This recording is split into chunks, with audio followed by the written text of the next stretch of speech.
On a spring morning in 1918, something extraordinary happened on a quiet hillside overlooking the Hudson River. A convoy of automobiles wound its way through the village of Irvington, New York, past the iron gates of the Rockefeller estate, past the Gothic towers of Jay Gould's Lyndhurst mansion, and up a long driveway toward a gleaming white palace that seemed to have materialized from a dream. The neighbors had been watching the construction for nearly 2 years, whispering among themselves, gasping in astonishment when they learned who owned this magnificent estate. Impossible, they had said. No woman of her race could afford such a place. But there she stood on that May morning, a woman of 50 years, dressed in elegant silk, her silver-streaked hair perfectly coiffed. She walked slowly through the marble foyer, her footsteps echoing against floors that gleamed like mirrors. She paused at the threshold of the music room, where morning light streamed through tall windows and fell upon a magnificent $8,000 Este pipe organ. She touched the gold leaf columns with their ornate Corinthian capitals, ran her fingers along the carved wood of a Chippendale settee, and gazed up at the trompe-l'oeil ceiling painted to resemble a cloud-filled blue sky. This was Madame C.J. Walker, and this was her villa Lewaro. She was born Sarah Breedlove on December 23, 1867, on a cotton plantation near Delta, Louisiana. The cabin where she entered the world was little more than a shack, with dirt floors and no windows. Her parents, Owen and Minerva Breedlove, had been enslaved on that same land before the Civil War. Her older siblings had known the chains of bondage, but Sarah was different. She was the first child in her family born free. That freedom, however, came with its own chains of poverty and hardship. The Breedloves were sharecroppers, trapped in a system designed to keep them in perpetual debt to the white landowners who controlled their lives. They lived in a one-room cabin, surviving on whatever meager crops the land would yield. There was no school for young Sarah, no toys, no childhood as most would understand it. Just work, from before sunrise until long after dark. Then came the yellow fever. The disease swept through the Mississippi Delta like a biblical plague in 1872 and 1873, carried by river passengers along the mighty Mississippi. It struck without warning and without mercy. Sarah's mother, Minerva, was among its victims. She died when Sarah was just 5 years old. Her father remarried quickly, perhaps out of necessity, but he too fell ill and died within a year. By the age of 7, the little girl who had been born free was now an orphan, alone in a world that offered her nothing but cruelty. Sarah was sent to live with her older sister, Luvenia, and her husband, Jesse Powell, in Vicksburg, Mississippi. If she had hoped for comfort or kindness, she found neither. Jesse Powell was a brutal man who beat his wife and showed the young orphan no compassion. Sarah was put to work immediately, picking cotton in the fields, scrubbing floors, washing clothes in steaming kettles until her hands cracked and bled.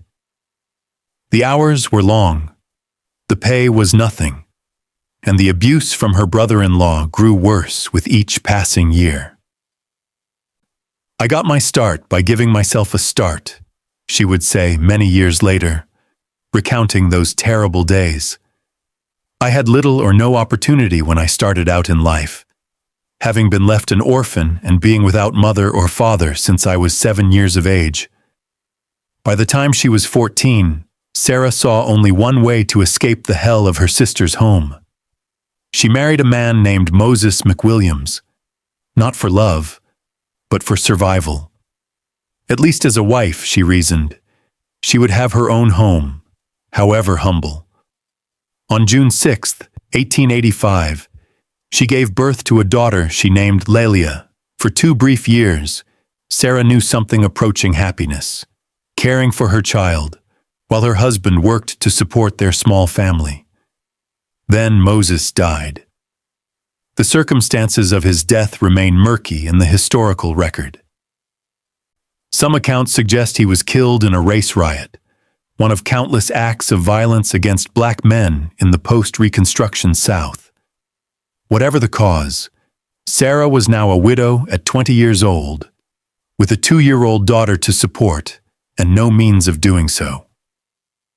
She had 3 options: stay in Mississippi and continue picking cotton for pennies, remarry out of desperation, or take a chance on something different. She chose the third path. In 1889, Sarah packed her meager belongings, gathered her daughter Lelia, and boarded a steamboat heading north up the Mississippi River. Her destination was St. Louis, Missouri, where her 4 older brothers had established themselves as barbers. It was a city of opportunity, they had told her. A place where a black woman might find decent work and a better life for her child. St. Louis was indeed different from the Delta.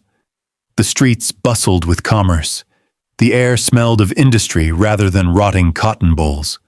But the opportunities Sarah found were limited to the same backbreaking labor she had known all her life.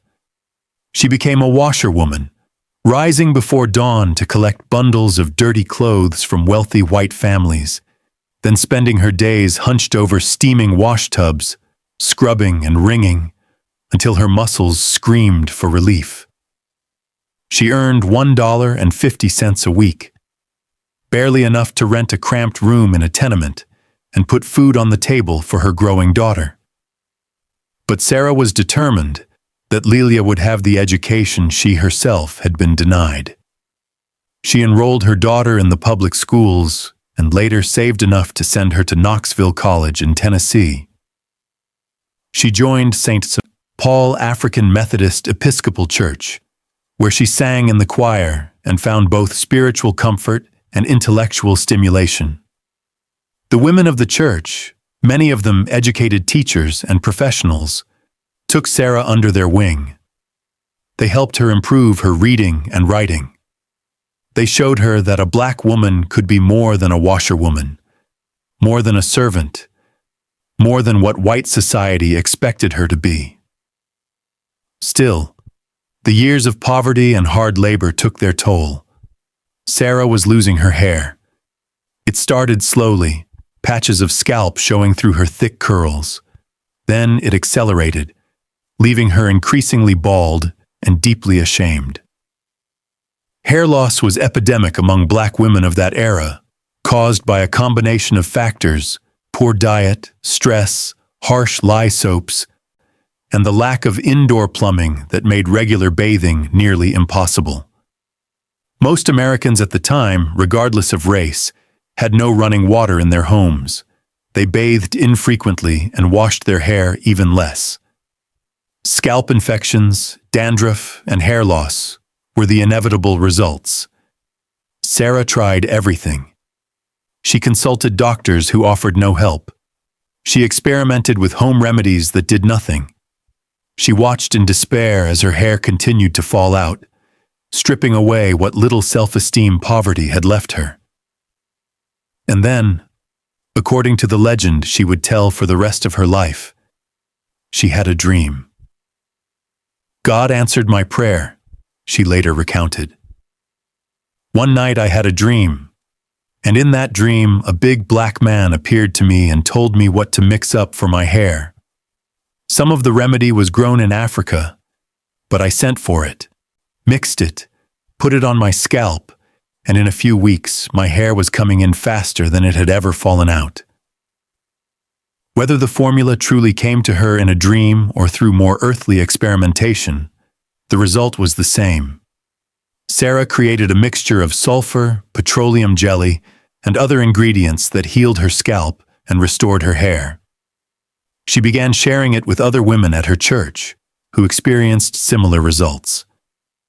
Word spread through the black community of St. Louis. Women came to Sarah's door, desperate for help with their own hair loss. She began selling her concoction in small tins, going door to door after her long days at the washtubs. In 1905, at the age of 37, Sarah made another bold decision. She packed up again and moved to Denver, Colorado, where she had heard there were more opportunities and less competition. She arrived with $1.50 in her pocket, the same amount she used to earn in a week as a washerwoman. She would not be doing laundry anymore. In Denver, Sarah transformed herself. She remarried, taking as her husband a newspaper advertising salesman named Charles Joseph Walker. From him, she borrowed more than just his name. She learned the power of marketing, of branding, of making people want something they didn't know they needed. She renamed herself Madame C.J. Walker, a title that conveyed authority and sophistication.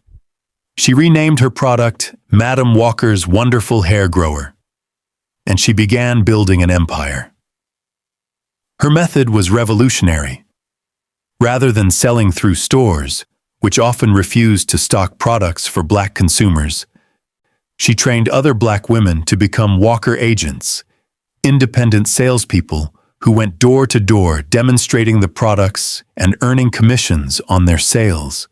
It was a pyramid of opportunity that would eventually employ over 20,000 women across the United States, Central America, and the Caribbean. Women who had been domestics and laundresses, just as Sarah had been, suddenly found themselves earning $10 to $15 a week, far more than they could make scrubbing floors for white families. "I am not merely satisfied in making money for myself," she declared at a convention of the National Negro Business League. "I am endeavoring to provide employment for hundreds of the women of my race. Do not sit down and wait for the opportunities to come. Get up and make them."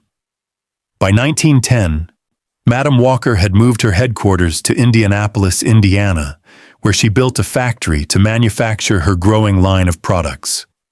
She opened Lelia College, named for her daughter, to train new agents in the Walker method of hair care. She traveled constantly, crisscrossing the country by train to promote her business, recruit new agents, and spread her message of Black women's economic empowerment. Lelia, now a grown woman in her mid-20s, became her mother's right hand. She was everything Sarah was not. Tall and regal, where her mother was short and sturdy, educated and refined, where her mother had learned everything through hard experience. Lelia managed the New York operations of the business, opening a beauty salon and training school in Harlem that catered to the city's growing Black elite. Mother and daughter were building something together, something that would outlast them both. The money flowed in faster than Sarah could have imagined in her wildest dreams. By 1913, her annual sales approached $250,000, equivalent to several million in today's currency. She was becoming one of the wealthiest self-made women in America, regardless of race, and she was not shy about displaying that wealth. In 1916, she purchased a magnificent townhouse on West 136th Street in Harlem, in the heart of what would soon become the center of Black cultural life in America.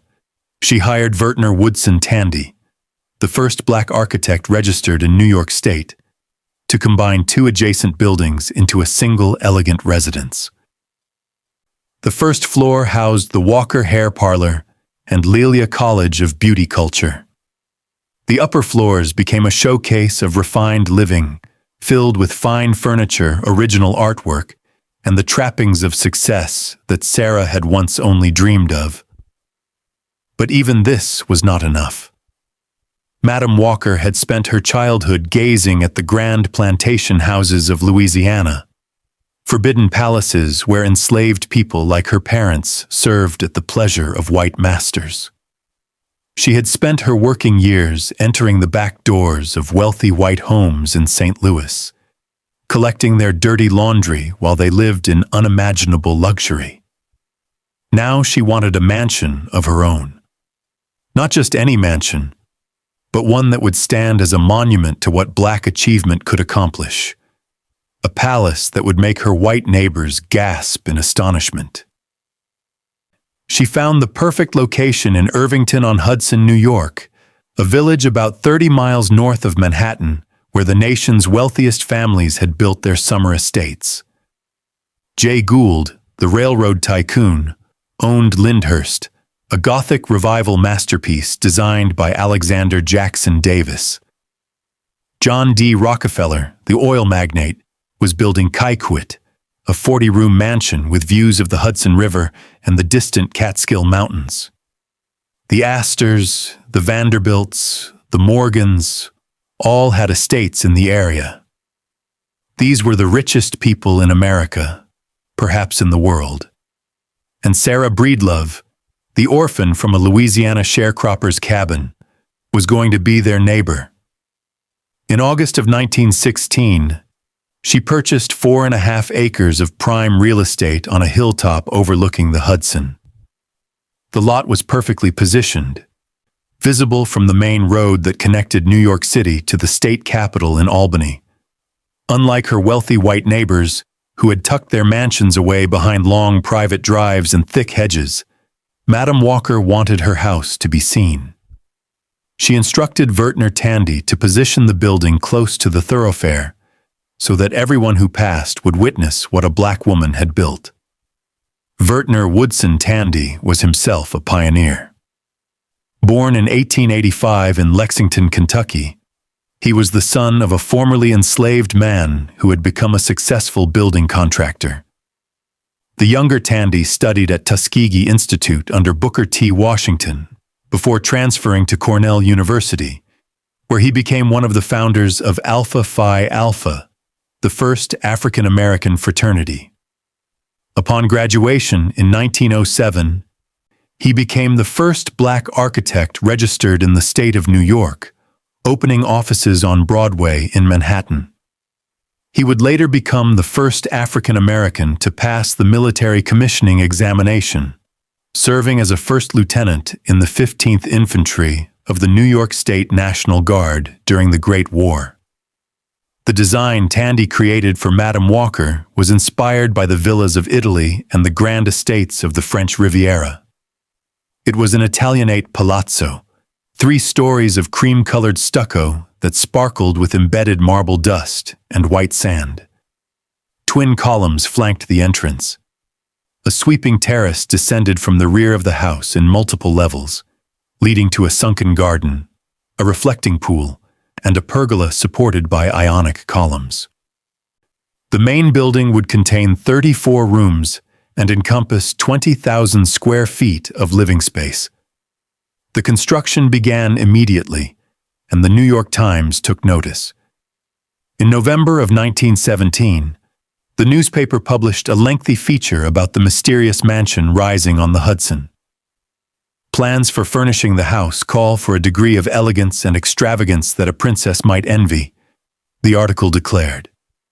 There are to be bronze and marble statuary, sparkling cut-glass candelabra, paintings and rich tapestries, and countless other things which will make the place a wonder house.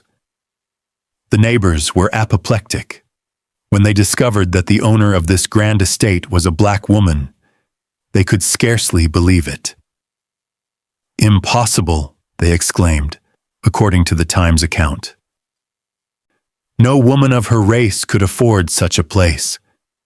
But there was nothing they could do. Sarah Breedlove had bought the land outright. She was paying cash for the construction, and she was going to live wherever she pleased. The building rose through the winter and spring, taking shape under Tandy's watchful eye. Madame Walker supervised every detail, approving the selection of furniture by the Grand Rapids firm of Berkey and Gay, choosing the Tiffany lamps that would illuminate the rooms, deciding where each painting and sculpture would hang. She hired the decorating firm of Reiter and Kolb, working with antiques dealer Frank R. Smith, to create interiors that blended classical European elegance with modern American comfort. The first floor was designed for entertaining on a grand scale. Guests would enter through a foyer finished in Italian Renaissance style, then proceed to a living room measuring 21 by 32 feet, furnished with Hepplewhite and Chippendale pieces that had been collected from the finest dealers in New York and Europe. The adjoining drawing room was decorated in the style of Louis XV, with delicate French furniture, pale silks, and gilded mirrors that reflected the light from crystal chandeliers. But it was the music room that would become the heart of Villa Lewaro. Sarah had never forgotten the magnificent organ at St. Paul African Methodist Episcopal Church in St. Louis, where she had sung in the choir during her years as a washerwoman. She instructed Tandy to install a $25,000 Este pipe organ with speaker ducts that would carry music throughout the entire house. The room featured 24 ornate gold leaf columns with Corinthian capitals and a ceiling painted with a trompe-l'oeil sky that seemed to open to heaven itself. A gilded harp stood in one corner, a grand piano occupied another, and on the mantel, in a place of honor, sat a bronze bust of Booker T. Washington, the educator and leader whom Sarah deeply admired. The dining room could seat 20 guests at a mahogany table polished to a mirror sheen. The ceiling was hand-painted with elaborate designs. The silver was custom engraved. The china was English, the finest that money could buy. A smaller breakfast room served for more intimate meals, with French doors opening onto the terrace and views of the Hudson River stretching to the distant Palisades. The library was filled with thousands of books, many of them rare first editions that Sarah could now afford to collect, even if she had been largely self-taught and could barely read as a young woman. It represented the education she had been denied, the knowledge she had hungered for all her life. The walls were lined with mahogany shelves, and comfortable reading chairs were positioned near windows that framed the gardens below. Upstairs, the second floor was divided into separate wings for private family quarters and guest accommodations. Madame Walker's master suite overlooked the Hudson River, with views that stretched for miles. Her bathroom was equipped with the most modern amenities, including a therapeutic needle shower that directed fine jets of water around the body, a treatment her doctors had recommended for the health problems that were beginning to plague her. For a woman who had spent more than half her life without indoor plumbing, who had bathed in galvanized tubs filled with water hauled from a well, this bathroom alone was a testament to how far she had come. Lelia had her own suite in a separate wing, decorated in lighter, more feminine colors that reflected her personal taste. Guest rooms offered every comfort, each with its own private bathroom, an almost unheard-of luxury in that era. The third floor contained servants' quarters, a nursery for guests' children, and a billiard room for after-dinner entertainment. But Walker's vision extended beyond mere comfort. In the basement, she installed a gymnasium with the latest exercise equipment, including a Battle Creek electric light bath and an electric massage chair. Treatments she had experienced at the famous sanitarium in Michigan, where she had gone to address her declining health. There was a modern laundry with an electric washing machine and steam dryer, technologies that had not existed when she spent her days scrubbing clothes by hand. There was even a central vacuum cleaning system, with outlets in every room connected to a powerful motor in the basement. When the famous Italian opera tenor Enrico Caruso visited during construction, he was so enchanted by the estate's resemblance to the villas of his native Naples that he suggested a name for it. Taking the first two letters of Lelia Walker Robinson, her daughter's full married name, he coined the word Lewaro, Villa Lewaro, the house of Lelia Walker Robinson. It was the perfect name for a palace built by a mother's love. On June 13, 1918, Madame C.J. Walker took possession of her dream home. She walked through the gleaming rooms, touched the silk draperies, sat at the magnificent Este organ, and looked out over the Hudson River from her private terrace. The child who had crawled on dirt floors now walked on Persian carpets. The destitute washerwoman who had lived in a tenement across from where Scott Joplin composed ragtime tunes now hosted private concerts beneath crystal chandeliers. The orphan from Louisiana had built herself a palace, but she did not build it merely for personal pleasure. That August, barely 2 months after moving in, Walker hosted a weekend gathering at Villa Lewaro in honor of Emmett J. Scott, who served as special assistant to the Secretary of War. The event brought together black leaders from across the country to discuss racial justice and the challenges facing African Americans in wartime America. Nearly 100 guests, both black and progressive white allies, gathered on the terraces and in the grand rooms to strategize and organize. The agenda was serious. Black soldiers were fighting and dying in France, defending a democracy that denied them basic rights at home. Lynching continued to claim black lives in the South with horrifying regularity. Segregation confined black citizens to second-class status in every aspect of American life. But Walker believed that economic power could be the foundation for political power. She had proved it in her own life, and Villa Lewaro was the most visible proof of what black achievement could accomplish. The guests were carried away with amazement over the simple yet elegant house furnishings and the good taste displayed in the color schemes, reported the black press after the gathering.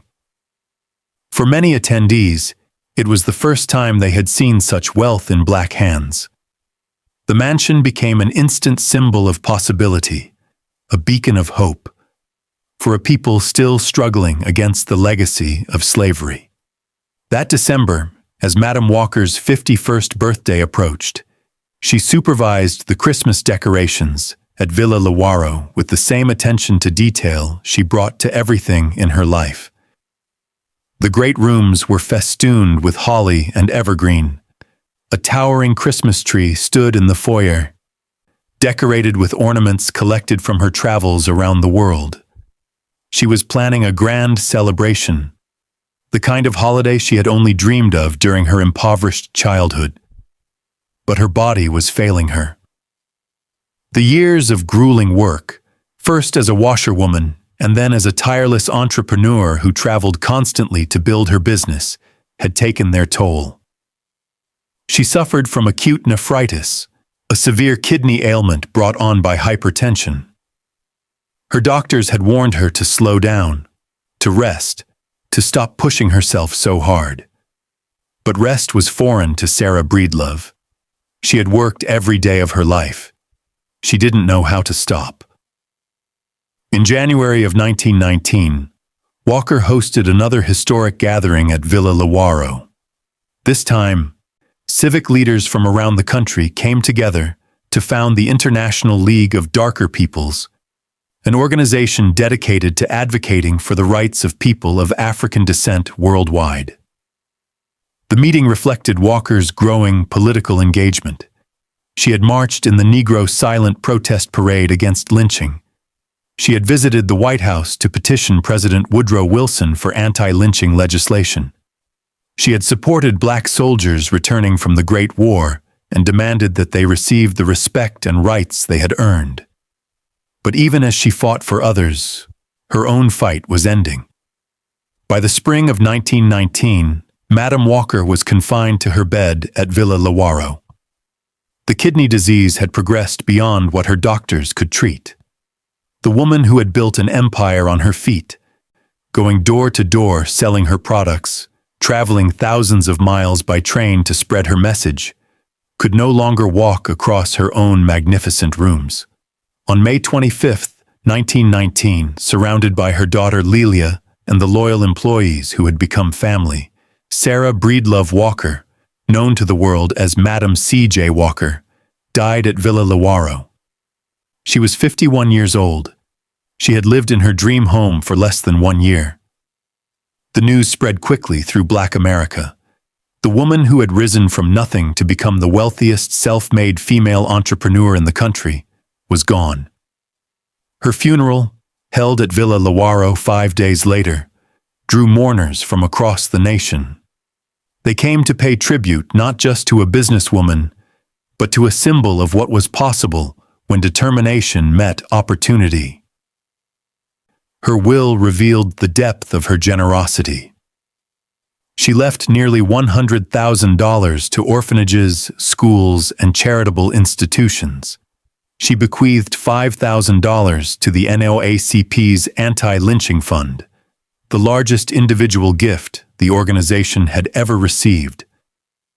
She directed that 2/3 of the future net profits from her company should go to charity, and she left Villa Lewaro to her daughter Lelia, with the hope that it would continue to serve as a gathering place for Black achievement and culture. At the time of her death, Madame Walker's fortune was estimated at between $500,000 and $1 million, the equivalent of tens of millions today. But her true legacy could not be measured in money alone. She had created opportunities for thousands of Black women. She had demonstrated that success was possible even against the most overwhelming odds, and she had built a palace that would stand as a monument to her triumph for generations to come. The question now was, what would happen to that palace, and to the dream it represented? Lelia Walker stood at the entrance to Villa Lewaro on a summer morning in 1919, the Hudson River glittering behind her like a promise. She was 34 years old, suddenly the president of the Walker Manufacturing Company and the owner of the most famous house in Black America. The weight of her mother's legacy settled on her shoulders like a velvet cloak, beautiful but heavy. She was not her mother. Where Sarah had been driven by desperate necessity, Lelia had known relative comfort. Where Sarah had built her empire through tireless work and shrewd business sense, Lelia was drawn to the arts, to beauty, to the pleasures that wealth could provide. She had helped build the company, yes, managing operations in Pittsburgh and New York, overseeing Lelia College, running the elite beauty salon in Harlem. But she had never felt the fire that burned in her mother's soul, that relentless need to prove herself against a world that said she was nothing. Still, Lelia understood one thing her mother had known instinctively: the power of gathering people together, the magic that happened when talented minds met in beautiful spaces, and Villa Lewaro was the most beautiful space she had ever seen. In 1922, Lelia made a change. She dropped the familiar spelling of her first name and added an apostrophe, becoming Lelia Walker. It was a small act of reinvention, a declaration that she was her own woman, not merely her mother's daughter. She also embarked on an extraordinary journey, traveling to Europe, Africa, and the Middle East. In Ethiopia, she became one of the only Western visitors ever granted an audience with Empress Waizaru Zauditu. She returned to America with new ideas, new inspirations, and a new vision for what Villa Lewaro could become. The 1920s were roaring, and Harlem was their beating heart. The Great Migration had brought hundreds of thousands of Black Americans from the rural South to the urban North, creating vibrant communities in cities like New York, Chicago, and Detroit. In Harlem, this concentrated energy exploded into what would become known as the Harlem Renaissance, an unprecedented flowering of Black art, literature, music, and culture. Lelia Walker placed herself at the center of it all. At her Harlem townhouse on West 136th Street, she converted a floor into a salon she called the Dark Tower, named after a poem by Countee Cullen. The walls were painted gold. A sky-blue Victrola played the latest jazz records. A rose-colored piano stood ready for impromptu performances. Napkins were inscribed with the salon's name and lines from the Cullen poem that had inspired it. "We shall not always plant while others reap," the verse began. "The night whose sable breast relieves the stark, white stars is no less lovely being dark." The parties A'Lelia threw became legendary. Langston Hughes, the poet laureate of the Harlem Renaissance, would later call her the joy goddess of Harlem's 1920s. Zora Neale Hurston came to swap stories and gather material for her novels. W.E.B. Du Bois discussed politics and philosophy in the same rooms where jazz musicians played until dawn. James Weldon Johnson, Carl Van Vechten, Countee Cullen, Alberta Hunter, they all clamored for invitations to A'Lelia's gatherings. They were as crowded as the New York subway at the rush hour, Hughes recalled in his autobiography. Entrance, lobby, steps, hallway, and apartment a milling crush of guests, with everybody seeming to enjoy the crowding. But the Dark Tower was merely the weekday venue. On weekends, A'Lelia transported her court to Villa Lewaro, where the parties grew even more elaborate. Guests arrived in chauffeured automobiles, traveling up the Hudson to find a palace waiting for them. They were greeted at the door by servants in powdered wigs and colonial livery, a theatrical touch that delighted some and made others uncomfortable. They lounged on Heppel-white furniture in the music room while someone played the great Este organ. They dined on caviar and lobster, and when Prohibition made alcohol illegal, they drank bootleg champagne from crystal glasses, toasting to art, to beauty, to the brilliant moment they were living through. Blues legend Alberta Hunter was a frequent guest, and she would later recall playing the organ at Villa Lewaro to gently wake the other visitors after long nights of revelry. The house parties stretched over entire weekends, with guests sleeping in the luxurious bedrooms, swimming in the pool, and wandering the terraced gardens. For those who attended, it was like stepping into another world, one where black excellence was celebrated rather than suppressed, where creativity flourished without apology. In July of 1921, the filmmaker Robert Levy used Villa Lewaro as a location for his silent movie, The Secret Sorrow.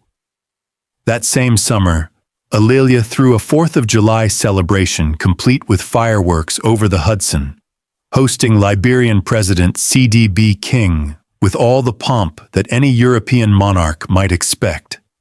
2 years later, when her adopted daughter May married Gordon Jackson, A'Lelia sent out 9,000 wedding invitations to Walker Company agents and friends in every state of the Union, as well as Nigeria, Liberia, England, France, Haiti, and Panama. At nearly 6 feet tall, A'Lelia was impossible to ignore. She dressed in dramatic turbans and flowing gowns, dripping with the jewels her mother had collected. She moved through her parties like a queen surveying her realm, dispensing charm and wit with equal measure. She was not interested in running a business the way her mother had. She was interested in creating a world where black artists could thrive, where beauty could flourish, where the ugly realities of American racism could be forgotten, at least for an evening. But the world outside Villa Lewaro's gates would not be forgotten forever. The Walker Manufacturing Company that Madame C.J. Walker had built was struggling under A'Lelia's leadership. She had inherited the title of president, but not her mother's business acumen. Sales declined as new competitors entered the market. The company's general manager, Freeman Briley Ransom, grew increasingly frustrated as A'Lelia spent lavishly while revenues fell. The parties that made her famous were draining the fortune her mother had spent a lifetime building. And then came the crash. On October 29, 1929, the stock market collapsed, sending the American economy into a tailspin. The Roaring Twenties ended with a whimper. Banks failed, businesses closed, unemployment soared. The Great Depression had begun, and it would spare no one. For A'Lelia Walker, the timing could not have been worse. The Walker Company's revenues, already declining, plummeted further as desperate customers could no longer afford beauty products. The taxes and maintenance costs for Villa Lewaro, which had always been substantial, became crushing burdens. The mansion that had been built to celebrate Black achievement now threatened to consume the fortune it had been meant to represent. In November of 1930, Alelia made a heartbreaking decision. She held an auction at Villa Lewaro, selling off many of the treasures her mother had so carefully collected. The New York Times covered the sale extensively, cataloging the Aubusson tapestries, oriental rugs, jade lamps, and fine furniture that went to the highest bidders. Items that Madame Walker had purchased to prove that a Black woman could appreciate and afford the finest things in the world were now scattered to strangers. The auction raised some desperately needed cash, but it was not enough. Alelia tried to find a buyer for Villa Lewaro itself, but in the depths of the Depression, no one had the money or the desire to purchase such an extravagant property. The mansion sat largely empty, its grand rooms gathering dust, while Alelia retreated to smaller quarters in Harlem. Through it all, she never lost her spirit. She continued to host gatherings, though on a more modest scale. She continued to support the artists and writers who had become her friends. She continued to believe in the power of beauty and culture to transform lives. But the years of excess were catching up with her. Friends noticed that her health was declining, that the champagne and rich food were taking their toll on her 6-foot frame. On August 16, 1931, Alelia Walker attended a birthday party for a friend at a cottage in Long Branch, New Jersey. It was a lovely day by the shore. She dined on lobster and chocolate cake, toasted her companions with champagne, and laughed with the abandon she had always brought to life's pleasures. Then, suddenly, she collapsed. She had suffered a cerebral hemorrhage. The joy goddess of Harlem was dead at 46. Her funeral was as grand as her parties had been. More than 11,000 people filed through Howell's funeral home on 7th Avenue in Harlem the night before the services. In the open casket, Alelia wore a gown of gold lace and tulle over lavender satin, with a pale green velvet sash draped around her body.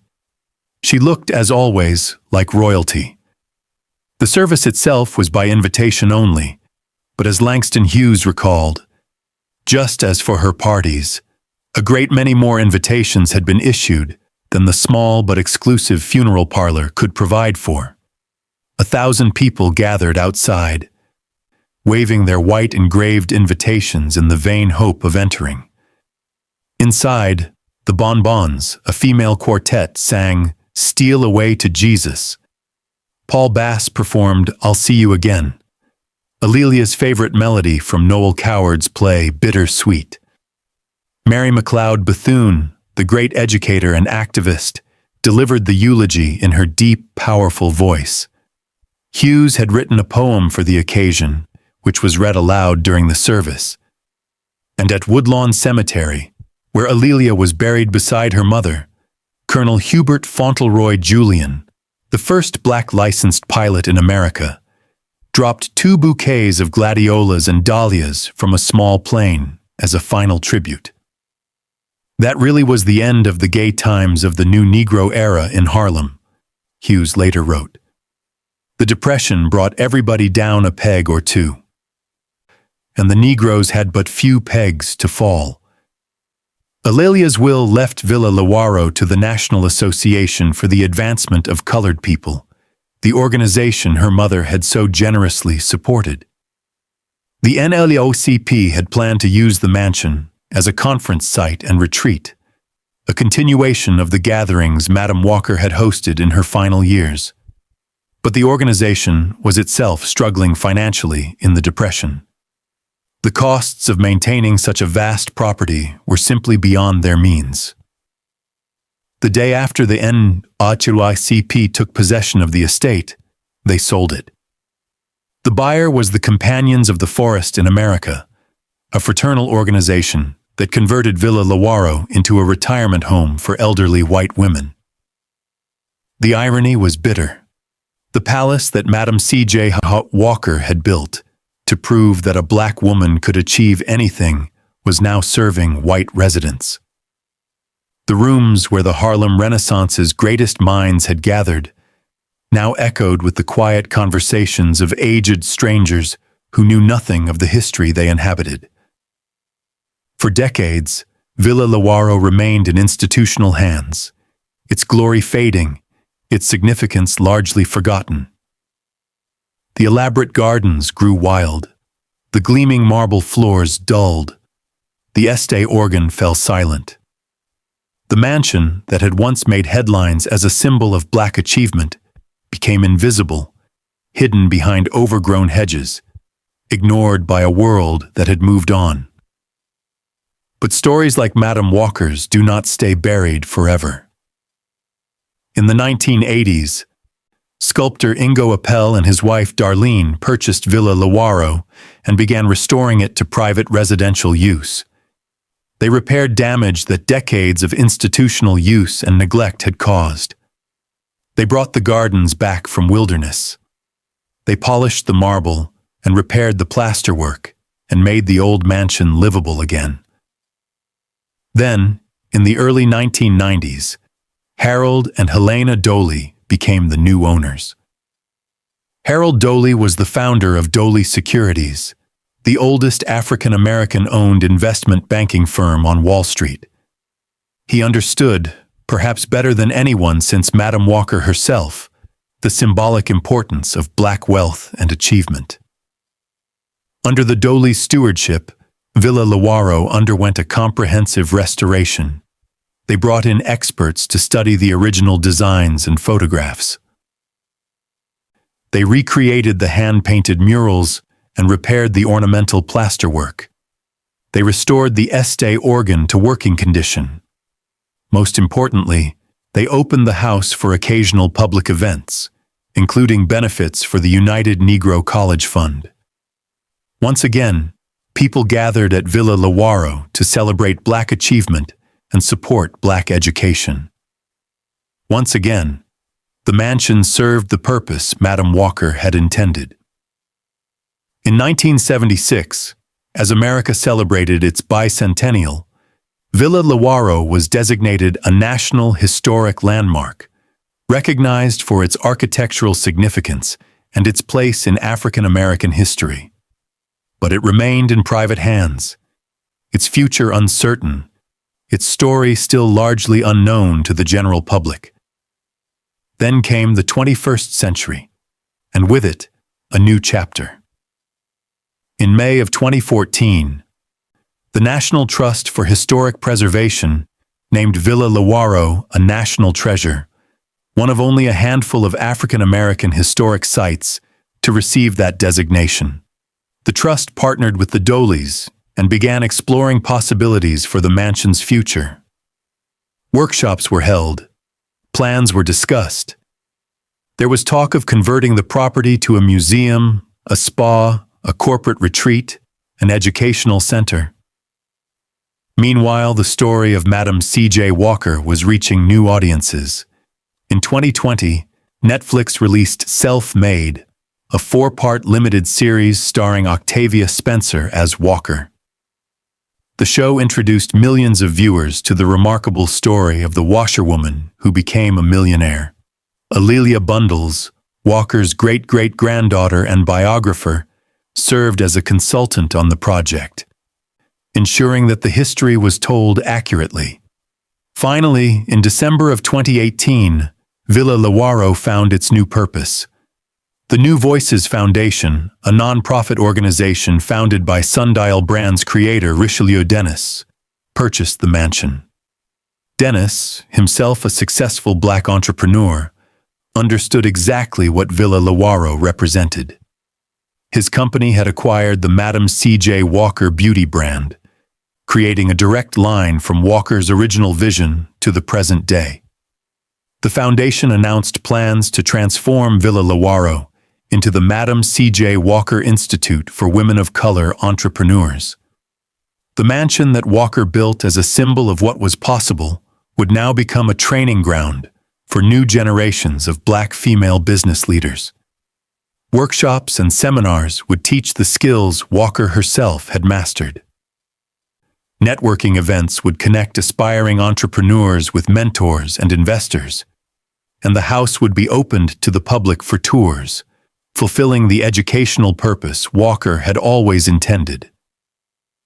In July of 2021, fashion designer Kirby Jean Raymond chose Villa Lewaro as the setting for his debut couture collection for his label Pierre Moss. Jean Raymond was the first African-American designer invited to show during Paris Couture Week, and he wanted the world to see his collection against the backdrop of Walker's palace. 700 guests gathered on the terraces, looking out over the Hudson as models walked past the columns and balustrades that Walker had commissioned a century before. The show was live-streamed to Paris, connecting the mansion on the Hudson to the global fashion capital. In his notes for the collection, Jean Raymond wrote about Madame Walker, observing that her wealth was more than money. She had created opportunities, inspired dreams, and built something that would endure long after she was gone. Today, Villa Lewaro still stands on its hilltop overlooking the Hudson River. The cream-colored stucco still sparkles with the marble dust and white sand that made the original facade gleam. The terraces still descend in graceful levels toward the reflecting pool. The music room, with its gold leaf columns and magnificent organ, still captures the light through tall windows, just as it did when Madame Walker first walked through the door on that spring morning in 1918. But the house is more than architecture. It is a monument to the human capacity for transformation. A testament to what is possible when determination meets opportunity. A reminder that dreams, no matter how impossible they seem, can be made real. Sarah Breedlove came into this world with nothing.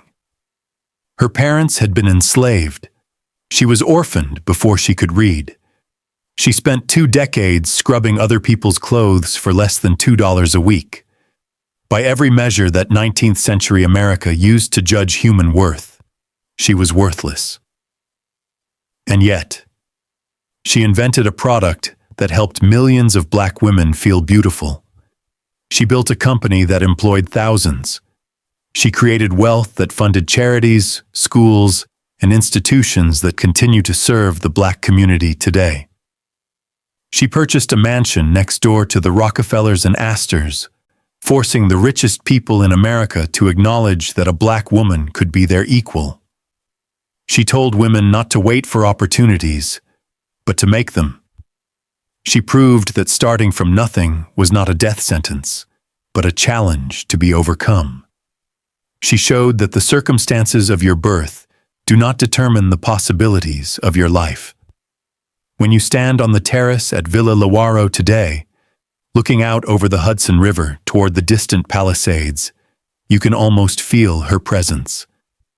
Not as a ghost, but as an idea, as a conviction that whispers through the rooms and echoes from the walls. You can imagine her as a 7-year-old orphan, crying for parents she would never see again. You can imagine her as a young widow, watching her husband's coffin lowered into the ground while wondering how she would feed her child. You can imagine her bent over steaming washtubs, her hands cracked and bleeding, dreaming of something more. You can imagine her mixing chemicals in a kitchen, praying that this formula would finally work. You can imagine her knocking on doors, selling tin after tin, building a business one customer at a time. And you can imagine her standing exactly where you stand, looking out at the same view, breathing the same river air, thinking about everything she had overcome to reach this moment. The view hasn't changed much in 100 years. The river still flows toward the sea. The Palisades still rise on the opposite shore. The sky still stretches endlessly overhead. But the world has changed, and part of that change is because of the woman who built this house. Villa Lewaro stands today as proof that stories have power. That memory matters, that the struggles of the past can inspire the achievements of the future. It stands as a challenge to every person who sees it, asking the question that Madame Walker asked with every day of her extraordinary life. If she could do it, why can't you? The house of Lelia Walker Robinson, the palace of the washerwoman's daughter, the dream of a girl who was born with nothing and died with everything. Villa Lewaro. Some treasures are worth more than their weight in gold. Some legacies cannot be measured in dollars. Some stories deserve to be told again and again, because each telling plants a seed of possibility in someone who needs to hear it. This is the story of a woman who refused to accept the limits the world placed on her. This is the story of a mansion built from dreams and determination. This is the story of a legacy that outlived its creator and continues to inspire, a century after she took her last breath in the grand bedroom overlooking the Hudson. The child who crawled on dirt floors now rests in eternal peace at Woodlawn Cemetery. But her spirit lives on in the cream-colored walls of her palace, in the gold-leaf columns of her music room, in the terraces that descend toward the reflecting pool where the sky meets its mirror image, and in the hearts of everyone who hears her story and thinks, perhaps for the first time, that they too might be capable of extraordinary things. She got her start by giving herself a start. What will you do with yours?